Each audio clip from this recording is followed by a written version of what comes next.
Hello, learners.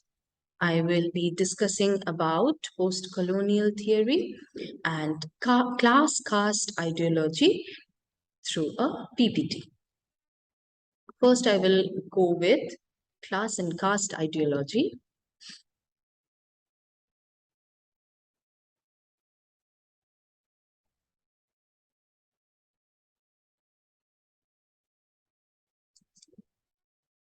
Okay, so there are some distinctions between class and caste, but in Indian society, class and caste both functions.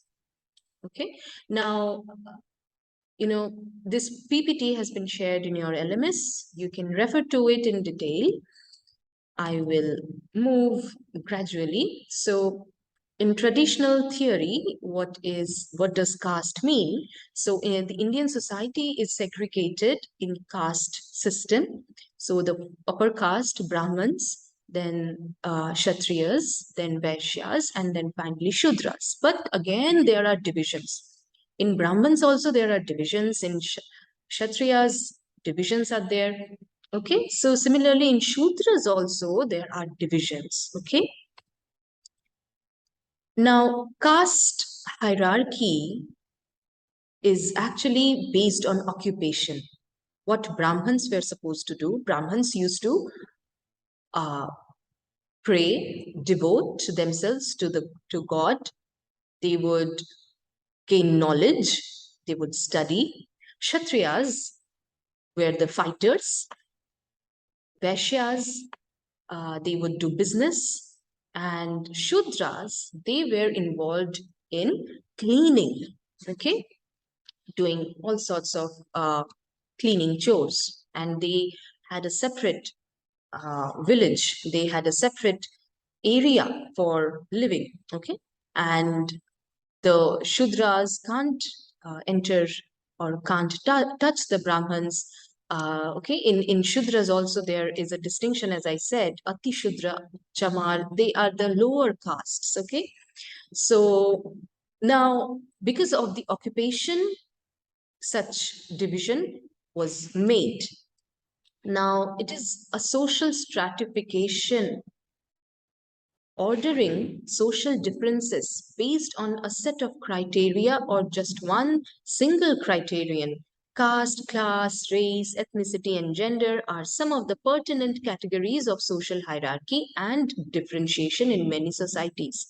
So now, you know, be it gender, be it class or caste, race, religion, ethnicity, okay, everything in India, it is divided. In other societies also, other societies are also divided according to class and race, religion, okay. Now I will quickly come to the class politics. Now class is a bit different, okay. Class is related to the socio-economic labels, okay, and caste is related to the occupational label, and class is related to the socio-economic status. Okay, now what are the films on caste politics? There are some films like, Sadgati, Article 15, Manji, Bandit Queen, okay, Summer by Shyam Benegal, and on class politics, To Kill a Mockingbird, Joker, the film Joker in 2019 is also about class politics. Okay, we have seen that because of class distinction, because of the uh, privileges of the upper class, because of the say a marginalization of the lower class, there was a conflict, and this conflict is represented through films. So now I will stop here and start with post-colonial theory.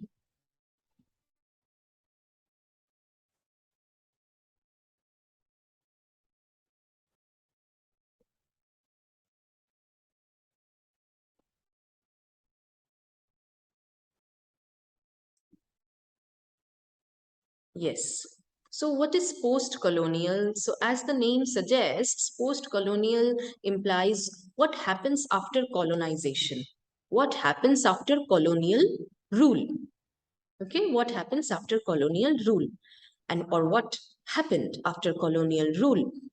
Now, the concept of post colonial, in the philosophy of post colonial theories, uh, theorists, scholars, academicians, they challenge the Eurocentric notion of the West. They challenge the uh, notion of the West that perceived the Eastern civilization as having no culture, as having, as being not civilized, uncivilized people. So, colonizers versus colonized. Who are the colonizers? Colonizers are the Western continents, the Western countries, Western nations. Okay. So, Europe had colonies almost everywhere. And who were the colonized? Those people who were dominated are the colonized. Okay. Now, yeah, post colonial theory focuses on the critique of empire and its aftermath.